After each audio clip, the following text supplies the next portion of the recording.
Welcome to my review of The Fanatic, directed by Fred Durst. Yes, that Fred Durst. Alright, partner. Keep on rolling, baby. And it stars John Travolta as Moose. That is his name. That's the only name you ever know from him. And Moose is a huge fan of this actor, Hunter Dunbar, who's known for action and sci-fi films, and after an opportunity to meet his favorite actor goes awry, Moose starts developing a rabid and strange behavior towards this actor. He goes to his house, he gets way too close for comfort to this actor, and Hunter is not enjoying it. And so Moose goes into this descent into madness that is all sorts of spectacular to witness. Now, I've been reviewing movies since 2016. I started in January of that year. I've been in love with films my whole life. I've talked with my friends about movies my whole life ever since I have memory.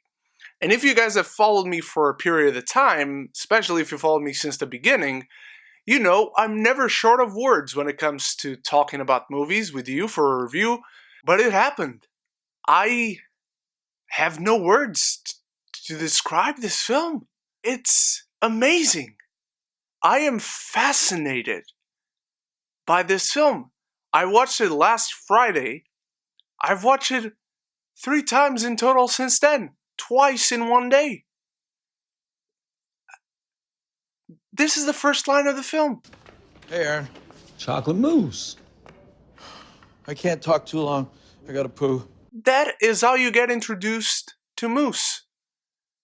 And I do believe genuinely that John Travolta is trying to do something. Despite trying something, only gives a one-note performance that is crying and yelling and getting angry and getting sad. Those are the two emotions, those are the two states of mentality that it displays. And one thing that I really hated about this film was that it gives you reasons to hate Moose, and it gives you reasons to hate Hunter.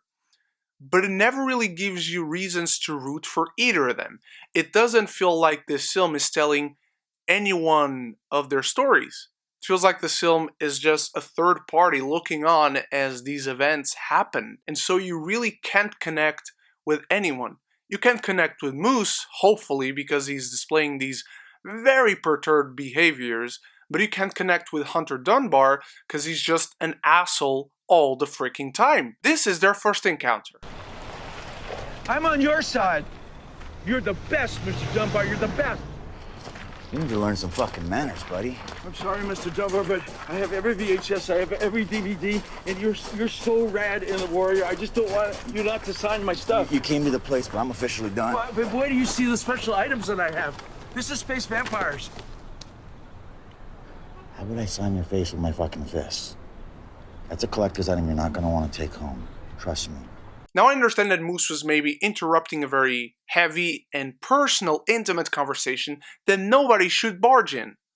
But you don't treat anyone like that. Not your fans, not maybe a friend, not a stranger. Especially if he clearly displays that he's maybe in a spectrum. And that is a missed opportunity I saw in this film. Moose is clearly not all the way there. He doesn't have all the pieces of the puzzle inside his head. And I felt like the film really had a shot at exploring that. And throughout the film you get hints that maybe the film will explore that. You have these scenes that maybe will get you into the mind of Moose, and maybe it'll become his story and you will understand his mindset. But you never really do. And as I mentioned, this film was directed by Fred Durst. He has directed like 2 movies, none of them really good, and he has directed most of the Limp Bizkit music videos. I am personally a big fan of Limp Bizkit. I've always admitted, especially their earlier stuff. I think those music videos look great. They're not really telling a story though, and that's a big piece of a puzzle that is missing. Any film is a story. Any film is someone's story. This film feels like it's nobody's. This film doesn't feel like it has a connective tissue beyond these scenes that have Moose acting very oddly and very perturbed and they just don't add up with each other. And I don't mean that ironically. I am fascinated by everything in this film. And of course, there is a scene like this one. You okay with some music? You like a little Limp Biscuit? Sure. You like a little biscuit? Yeah. Yeah? Nice and loud? I used to listen to this back in the day. This is hot. Because every director needs to kiss him or herself in the ass. And Fred Durst certainly did so. Now, I don't usually go into spoilers, but I need to talk about certain events of this film. So if you don't want to know spoilers for The Fanatic, it is in select theaters, it is in digital and VOD, so go check it out, then come back please. There's a scene in this movie where Moose accidentally leaves a letter in Hunter Dunbar's yard. Because he's found out by the maid and then he runs away, but he leaves a letter there. It falls from his hands, somehow. And then he goes back, like, the day after, and only then is the maid looking at the yard to see if he left something, because I guess she didn't see the letter fall off. And this happens.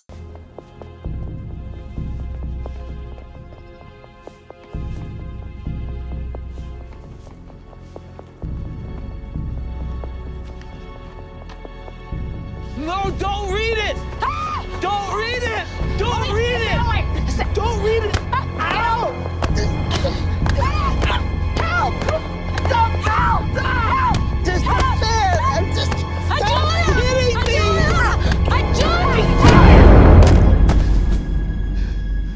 Oh my gosh. Oh my gosh. Are you okay? I'm sorry. I'm so sorry. That's a nosebleed.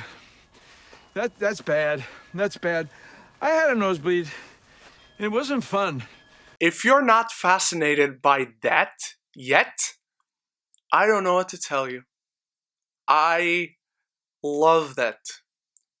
I'm here proclamating that that is the greatest death scene in any movie ever. And near the end of this film, John Travolta traps Hunter Dunbar after spending a night in his house next to him without him realizing. And that one I'm not going to spoil. I need you guys to see that scene for yourselves. So at the end of the film, Hunter Dunbar is trapped with these ropes and Moose is just playing pranks on him. He's playing dead, he's pretending he's going to kill him. It's all kinds of weird, as you might have expected if you've been paying attention until now or if you've seen the movie. And eventually Hunter convinces Moose to let him go because it convinces him they're going to be friends, they're going to get ice cream and all this sort of stuff. And as soon as Moose lets one of Hunter's hands go, he headbutts him, takes out a knife, cuts the other rope, gets a shotgun that is sitting over his head as he's lying in his bed, and he shoots Moose in the hand. He shoots his fingers off. Like, if you're so worried, if you're so pissed, so furious at this guy who has been showing up at your house, who has invaded your house, who has tied you up to a bed, and you think he is a stalker, if you have expelled him verbally from your entire neighborhood, why don't you shoot him? Why are you shooting his fingers off? And then he kicks Moose down the stairs, he shoots the floor next to his head so it makes his ears explode, his eardrums, I guess, and then he stabs him in the eye, like with this huge hunting knife, and just boom, just stabs him. Where is this violent streak coming off? Because the film could have used that to show a little into Hunter Dunbar's character, but it never shows you that. It shows you that this guy's having problems with, I guess, it's his ex-wife, they don't even explain that, and getting time with his son and whatnot. But they don't ever explore this character. So suddenly, he's this really fucking violent dude, but there's no building up to that. It's just a thing at the end of the film. But that's not the stupidest part, because after that... Have I told you guys I love this movie? Because I love this movie.